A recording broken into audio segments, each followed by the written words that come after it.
بسم اللہ الرحمن الرحیم۔ السلام علیکم۔ اس ویڈیو میں ہم کتاب احیاء العلوم کو آگے کنٹینیو کریں گے۔ اس سے پہلے اگر آپ نے سبسکرائب نہیں کیا تو سبسکرائب کر لیں اور بیل آئیکن پریس کر دیں۔ تو شروع کرتے ہیں۔ اسلاف اکرام رحمہ اللہ السلام کا ناپسندیدہ عمل۔ اسلاف اکرام رحمہ اللہ السلام یہ ناپسند کرتے تھے کہ کوئی دن ایسا گزرے جس میں انہوں نے صدقہ نہ کیا ہو، اگرچہ ایک کھجور یا پیاز یا روٹی کا ٹکڑا ہی کیوں نہ ہو، کیونکہ رحمت عالم حضور صلی اللہ تعالیٰ علیہ وآلہ وسلم نے ارشاد فرمایا الرجل فی ظل صدقاتہ حتی یقضی بین الناس، یعنی روز قیامت بندہ اپنے صدقے کے سائے میں ہوگا حتیٰ کہ لوگوں کے درمیان فیصلہ کر دیا جائے۔ ایک روایت میں ہے کہ حضور صلی اللہ تعالیٰ علیہ وسلم نے ارشاد فرمایا اتقوا النار ولو بشق تمارات، یعنی جہنم کی آگ سے بچو اگرچہ کھجور کی کاش سے۔ ام المومنین حضرت سیدنا عائشہ صدیقہ رضی اللہ عنہا نے سائل کو انگور کا ایک دانہ دیا تو حاضرین میں سے بعض ایک دوسرے کو دیکھنے لگے تو آپ رضی اللہ تعالیٰ عنہ نے فرمایا تمہیں کیا ہوا، اس میں بہت سے ذرات ہیں۔ اسلاف سائل کو خالی ہاتھ لوٹانا پسند نہیں کرتے تھے، کیونکہ اخلاق مصطفیٰ میں سے یہ بھی ہے کہ جب بھی کوئی شخص آپ صلی اللہ تعالیٰ علیہ وآلہ وسلم سے کچھ مانگتا تو آپ لا یعنی نہیں نہ فرماتے، اگر وہ چیز آپ کے پاس نہ ہوتی تو خاموش رہتے۔ 2 رکعتیں تمام کے برابر۔ مروی ہے کہ حضور صلی اللہ تعالیٰ علیہ وسلم نے ارشاد فرمایا ابن آدم اس حال میں صبح کرتا ہے کہ اس کے جسم کے ہر جوڑ پر صدقہ ہوتا ہے۔ اس کی تفصیل یہ ہے کہ جسم میں 360 جوڑ ہیں تو تیرا نیکی کا حکم کرنا صدقہ ہے، برائی سے منع کرنا صدقہ ہے، کمزور کا بوجھ اٹھانا صدقہ ہے، کسی کو راستہ بتانا صدقہ ہے، اور راستے سے تکلیف دہ چیز دور کر دینا صدقہ ہے، حتیٰ کہ تسبیح و تحلیل کا بھی ذکر فرمایا۔ پھر فرمایا ان سب کے ساتھ چاشت کی 2 رکعتیں بھی پڑھ لو۔ یہ فرمایا یہ 2 رکعتیں سب کو جامع ہوں گی۔ احوال بدلنے سے وظائف کا بدل جانا۔ جاننا چاہیے کہ آخرت کی کھیتی کا ارادہ کرنے والے اور اس راہ پر چلنے والا 6 حالتوں سے خالی نہ ہوگا، یا تو وہ عابد ہوگا، یا عالم، یا طالب علم، یا حکمران، یا پیشہ ور، یا پھر موحد ہوگا کہ غیر اللہ سے آراز کر کے یکتا و بے نیاز ذات کی معرفت میں مستغرق ہوگا۔ عابد وہ شخص ہے جو خود کو عبادت الہی کے لیے بالکل فارغ کر دے، اس کے علاوہ اور کوئی کام نہ ہو کہ اگر عبادت کو ترک کر دے تو بالکل بیکار ہو کر بیٹھ جائے۔ اس کے وظائف کی ترتیب وہی ہے جو ہم نے بیان کی۔ اس کے وظائف میں تبدیلی ہونا کچھ بعید نہیں، کیونکہ اس کے اکثر اوقات یا تو نماز یا تلاوت قرآن یا پھر تسبیحات میں گزریں گے۔ صحابہ کرام علیہم رضوان کے معمولات۔ بعض صحابہ کرام رضوان اللہ تعالیٰ علیہم اجمعین کا وظیفہ ایک دن میں 12,000 تسبیحات پڑھنا تھا، بعض کا 30,000 تسبیحات کا تھا، بعض 300 سے لے کر 600 اور 1000 تک نوافل پڑھتے تھے۔ ان سے نماز کے وظیفے میں سے جو کم سے کم مقدار مروی ہے وہ دن رات میں 100 رکعتیں ہیں۔ بعض کا اکثر وظیفہ قرآن پاک کی تلاوت ہوتا تھا، کوئی دن میں ایک بار قرآن پاک ختم کرتا، بعض سے 2 مرتبہ بھی مروی ہے، جبکہ بعض دن رات ایک ہی آیت کو بار بار پڑھتے اور اس میں غور و فکر کرتے رہتے۔ حضرت سیدنا قرظ بن وبرہ رحمۃ اللہ تعالیٰ علیہ مکہ مکرمہ میں مقیم تھے، ہر دن اور ہر رات 70 مرتبہ طواف کرتے، اس کے ساتھ ساتھ دن رات میں 2 بار قرآن پاک ختم کرتے۔ جب اس کا حساب کیا گیا تو روزانہ کی مسافت 10 فرسنگ ہوئی، اور ہر چکر پر 2 رکعتیں ہوتی ہیں تو روزانہ 280 رکعتیں، 2 ختم قرآن اور 10 فرسنگ یعنی 30 میل مسافت ہوئی۔ ایک سوال اور اس کا جواب۔ اگر تم کہو کہ اپنے اکثر اوقات کو ان وظائف میں سے کس میں صرف کرنا بہتر ہے، تو جان لو کہ نماز میں کھڑے ہو کر غور و فکر کے ساتھ قرآن پاک کی تلاوت کرنا ان تمام کو جامع ہے، لیکن بسا اوقات اس پر مواظبت ہمیشگی اختیار کرنا مشکل ہوتا ہے، لہٰذا افضل یہی ہے کہ یہ وظائف آدمی کی حالت کے تبدیل ہونے سے تبدیل ہو جائیں۔ اوراد و وظائف کا مقصد دل کو پاک صاف کرنا اور اللہ عز و جل کے ذکر سے اسے مانوس و مزین کرنا ہے، لہٰذا آخرت کا ارادہ رکھنے والے کو چاہیے کہ اپنے دل کی طرف نظر کرے، جس وظیفے کو زیادہ اثر کرنے والا خیال کرے اسی پر مواظبت اختیار کرے، اور جب اس سے اکتاہٹ محسوس کرے تو دوسرے وظیفے کی طرف منتقل ہو جائے۔ اسی لیے ہم اکثر مخلوق کے لیے یہی بہتر سمجھتے ہیں کہ وہ ان وظائف کو مختلف اوقات پر تقسیم کر دیں، جیسا کہ پیچھے گزر چکا ہے، اور ایک قسم سے دوسری قسم کی طرف منتقل ہوتے رہیں، کیونکہ طبیعت پر اکتاہٹ غالب آ جاتی ہے۔ نیز ایک آدمی کی حالتیں بھی تبدیل ہوتی رہتی ہیں۔ لیکن جب وظائف کا مقصد و راز سمجھ لے تو اس معنی کی پیروی کرے۔ مثلا اگر تسبیح سنے اور دل میں اس کے لیے کوئی آواز محسوس کرے تو جب تک آواز محسوس ہو اس کا تکرار کرتا رہے۔ حکایت مرنے سے پہلے جنت کا نظارہ۔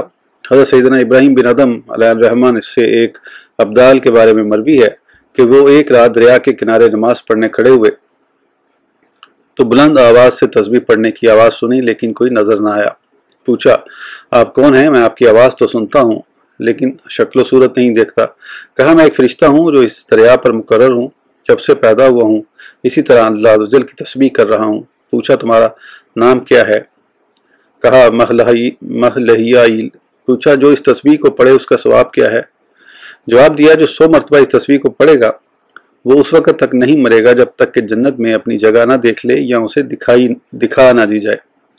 وہ تسبیح یہ ہے سبحان اللہ العلی الدیان، سبحان اللہ شدید الارکان، سبحان من یذہب باللیل و یاتی بالنہار، سبحان من لا یشغلہ شان عن شان، سبحان اللہ الحنان المنان، سبحان اللہ المصبح فی کل مکان۔ یعنی پاکی ہے اللہ عز و جل کو جو بلند بدلہ دینے والا ہے، پاکی ہے اللہ عز و جل مضبوط ارکان والے کو، پاکی ہے اسے جو رات کو لے جاتا اور دن کو لاتا ہے، پاکی ہے اسے جسے کوئی کام دوسرے کام سے نہیں پھیر سکتا، پاکی ہے اللہ عز و جل حنان منان کو، پاکی ہے اللہ عز و جل کو جس کی ہر جگہ تسبیح کی جاتی ہے۔ چنانچہ جب آخرت کا ارادہ کرنے والا یہ اور اس طرح کی دیگر تسبیحات سنے اور اپنے دل میں کوئی آہٹ پائے تو اسے لازم پکڑ لے، اور جس عمل کے پاس دل کو پائے اور دل کے لیے اس میں خیر و برکت کا دروازہ کھلے تو اس پر مواظبت اختیار کر لے۔ عالم وہ شخص ہے کہ فتویٰ، تدریس یا تصنیف میں اس کے علم سے لوگ نفع اٹھائیں۔ اس کے وظائف کی ترتیب عابد کی ترتیب کے مخالف ہے، کیونکہ اسے کتابوں کا مطالعہ کرنے، تصنیف کرنے اور فائدہ پہنچانے کی ضرورت ہوتی ہے، اور ان چیزوں کے لیے لازمی طور پر اسے وقت کی ضرورت ہوتی ہے۔ لہذا اگر اسے اپنا تمام وقت اسی میں لگا دینا ممکن ہو تو اس کے لیے فرائض اور سنت موقدہ کی ادائیگی کے بعد اسی میں مشغول رہنا افضل ہے۔ اس پر وہ تمام روایات دلالت کرتی ہیں جنہیں ہم کتاب العلم کے تحت سیکھنے سکھانے کے بیان میں ذکر کر آئے ہیں۔ نیز ایسا کیوں نہ ہو، حالانکہ علم میں ذکر الہی پر مواظبت اللہ عز و جل اور اس کے پیارے رسول صلی اللہ تعالیٰ علیہ وآلہ وسلم کے فرامین میں غور و فکر کرنا پایا جاتا ہے۔ اس میں مخلوق کی منفعت اور راہ آخرت کی طرف ہدایت حاصل ہوتی ہے۔ کئی بار ایسا ہوتا ہے کہ ایک طالب علم کوئی مسئلہ سیکھتا ہے تو اس سے اس کی عمر بھر کی عبادت درست ہو جاتی ہے، اگر وہ اسے نہ سیکھتا تو اس کی یہ تمام کوشش بیکار جاتی۔ عبادت پر مقدم علم سے کون سا علم مراد ہے؟ عبادت پر مقدم علم سے ہماری مراد وہ علم ہے جس سے لوگ آخرت کی طرف راغب ہوں اور دنیا سے بے رغبتی اختیار کریں، یا اس سے مراد وہ علم ہے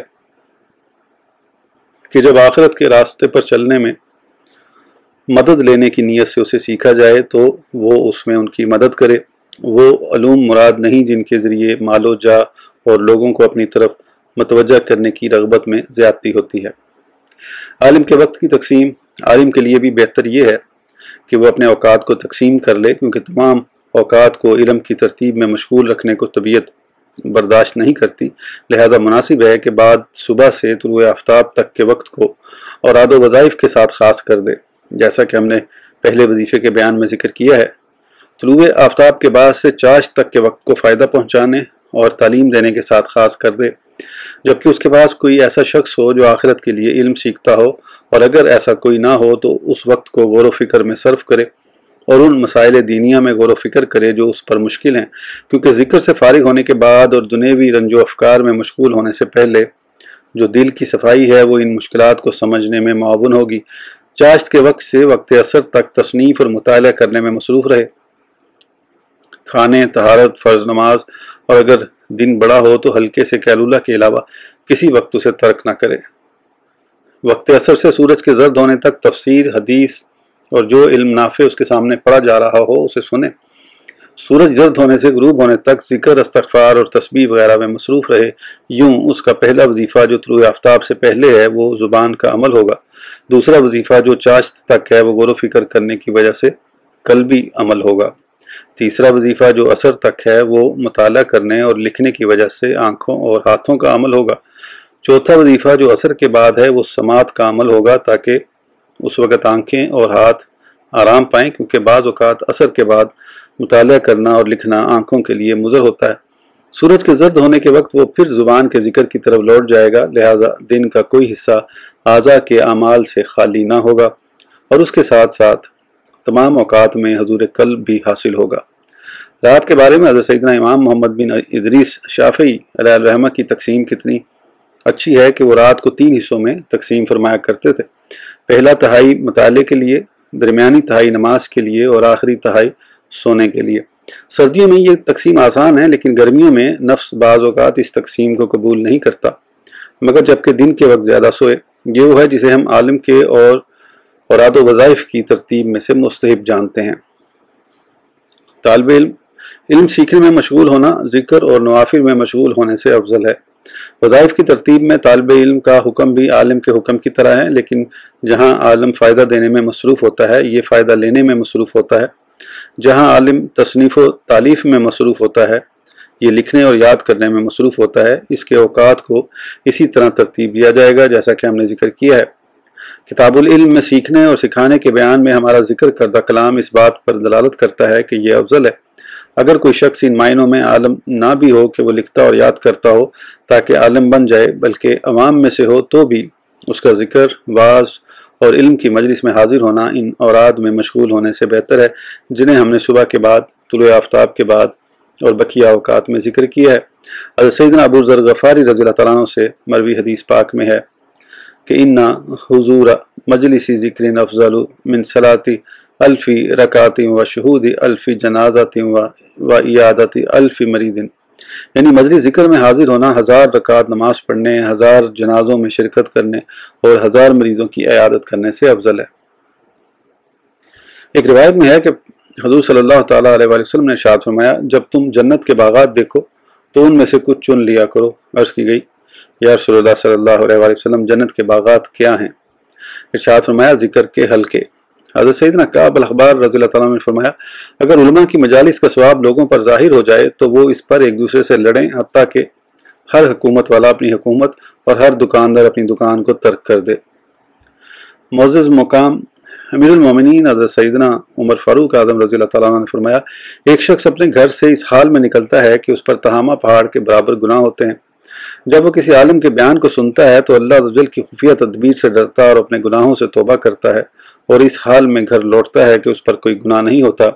لہذا تم علماء کی مجالس سے جدائی اختیار نہ کرو، کیونکہ اللہ عز و جل نے سطح زمین پر مجالس علماء سے زیادہ معزز کوئی جگہ نہیں بنائی۔ ایک شخص نے حضرت سیدنا حسن بصری علیہ الرحمہ کی خدمت میں دل کی سختی کی شکایت کی تو آپ رحمۃ اللہ تعالیٰ علیہ نے فرمایا، ذکر کی مجلسوں میں حاضر ہوا کرو۔ حکایت محفل ذکر میں حاضر ہونے کی فضیلت۔ حضرت سیدنا مسکینہ تفاویہ ان عورتوں میں سے تھی جو ذکر کے حلقوں پر ہمیشگی اختیار کرتی تھی۔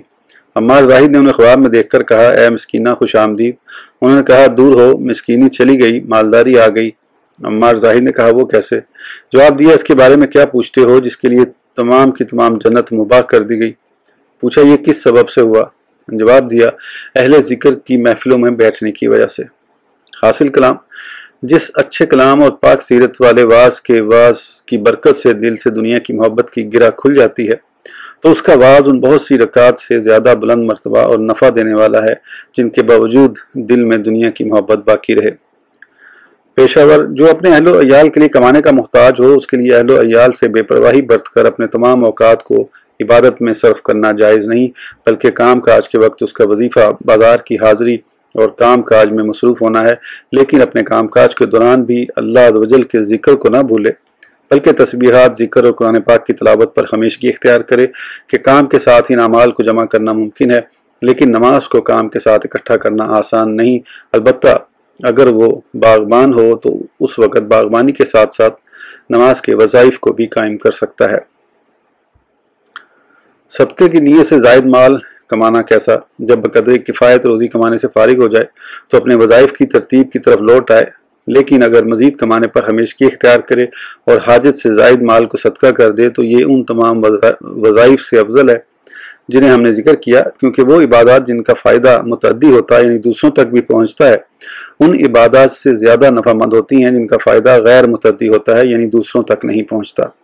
صدقہ کی نیت سے کمانا بذات خود اس کے لیے بھی عبادت ہے جو اسے اللہ تعالیٰ سے قریب کرتی ہے، پھر اس سے دوسروں کو بھی فائدہ حاصل ہوتا ہے اور مسلمانوں کی دعاؤں کی برکات اسے شامل ہوتی ہیں، جس کی وجہ سے اس کا اجر دگنا ہو جاتا ہے۔ اس ویڈیو کے لیے اتنا ہی، پھر انشاءاللہ اگلی ویڈیو میں آگے کنٹینیو کریں گے۔ اس وقت تک کے لیے اجازت دیجیے، سبسکرائب کرنا نہ بھولیں۔ اللہ حافظ۔